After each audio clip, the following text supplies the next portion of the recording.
চাঁপাইনবাবগঞ্জে বাড়ি থেকে স্বর্ণালংকার ও অর্থ চুরির ঘটনায় দুজনকে গ্রেপ্তার করেছে পুলিশ। এ সময় তাদের কাছ থেকে স্বর্ণালংকার সহ নগদ টাকা উদ্ধার করা হয়। দুপুরে সংবাদ সম্মেলনে অতিরিক্ত পুলিশ সুপার জানান, 19 এপ্রিল ভোরে চাঁপাইনবাবগঞ্জ পৌর এলাকার মমিনুল ইসলামের বাড়িতে চুরির ঘটনা ঘটে।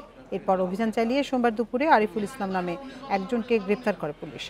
বান্ডেল থাকলে প্রতি সেনমানিতে টাকা বাঁচবে। বিকাশ সেনমানি বান্ডেল কিনে জিতুন প্রতি লেনদেনে।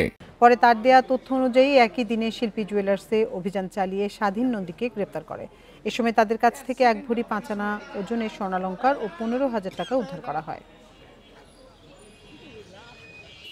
গতকাল 12:30টার দিকে নাচল হতে আরিফুল ইসলাম ভটা নামে একজনকে তারা গ্রেপ্তার করতে সক্ষম হয় এবং প্রাথমিক জিজ্ঞাসাবাদে এই আরিফুল ইসলাম ভটা বয়স 30, সে চুরির সঙ্গে তার সম্পৃক্ততা স্বীকার করে। সদর থানার এই টিম গতকাল বিকালে অভিযান পরিচালনা করে স্বাধীন নন্দীকে গ্রেপ্তার করে।